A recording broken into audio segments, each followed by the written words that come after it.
വനം നിയമ ഭേദഗതി ബില്ലിനെതിരെ പ്രതിഷേധം സംഘടിപ്പിച്ചു. കർഷക കോൺഗ്രസ് കുന്നത്തൂർ നിയോജക മണ്ഡലം കമ്മിറ്റിയാണ് പ്രതിഷേധ സംഗമം നടത്തിയത്.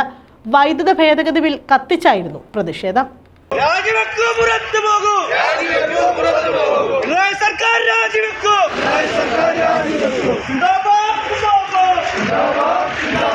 വനം നിയമം ഭേദഗതി ചെയ്യാനുള്ള ബില്ലിനെതിരെയാണ് കർഷക കോൺഗ്രസ് പ്രതിഷേധ സംഗമം നടത്തിയത്. കുന്നത്തൂർ നിയോജകമണ്ഡലം കമ്മിറ്റിയുടെ നേതൃത്വത്തിൽ വനം നിയമ ഭേദഗതി ബിൽ കത്തിച്ചായിരുന്നു പ്രതിഷേധം.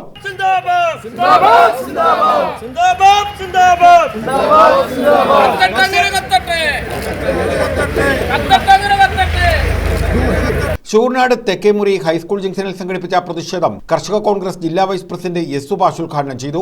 വനം പുതിയതായി നിയമിച്ച് കൊണ്ടുവന്നിട്ടുള്ള ഇന്ത്യ ഗവൺമെന്റിന്റെയും അതിന്റെ പിന്തുടർച്ചയായി സംസ്ഥാന ഗവൺമെന്റും ആവിഷ്കരിച്ചിട്ടുള്ള വനം നിയമ ഭേദഗതി ബിൽ പിൻവലിക്കണമെന്ന് ആവശ്യപ്പെട്ടുകൊണ്ട് സംസ്ഥാന വ്യാപകമായി കർഷക കോൺഗ്രസ് ഈ നിയമത്തിനെതിരെ പ്രതിഷേധിക്കുകയാണ്.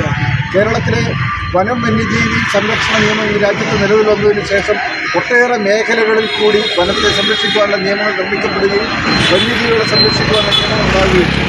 എന്നാൽ ഇന്നത്തെ സാഹചര്യം നമുക്കറിയാം. നാം ഈ സമരം നടത്തുന്ന ഇന്നലെ കോതമംഗലത്ത് 2 ദിവസമായി ഒരു പാവപ്പെട്ട മനുഷ്യനെ ആന ചവിട്ടിക്കുന്നത് ഉൾപ്പെടെയുള്ള സംഭവങ്ങളുമായി ബന്ധപ്പെട്ട് കേരളത്തിലെ ജനങ്ങൾ വലിയ ഭയചകിതരായി, വനത്തിൻ്റെ സമീപവാസികളായ ജനങ്ങൾ ഭയചകിതരായി ജീവിക്കുകയും അവരുടെ ജീവനും ഏത് സമയവും അപകടത്തിൽപ്പെടാവുന്ന സാഹചര്യത്തിൽ അവർ പകലെന്നോ രാത്രിയെന്നോ ഇല്ലാതെ ഭയപ്പെട്ട് കഴിയുന്നു. മഠത്തിൽ രഘു അധ്യക്ഷത വഹിച്ചു. PS Anutaj, R Nalinakshan, Prasannan Villadan, Sooranad Suvarnan, KP Rasheed, advocate Sudhikumar, Sajeendran, Ashokan Pillai, Y Gregory, Sasthamcotta Rasheed, Seema, Shamla, Sooranad Vasu, അർത്തിയിൽ അൻസാരി, ഹരിദാസൻ, അനിൽകുമാർ, ബേബി ജോൺ, രാജൻ പിള്ള, ഉണ്ണി തുടങ്ങിയവർ പങ്കെടുത്തു.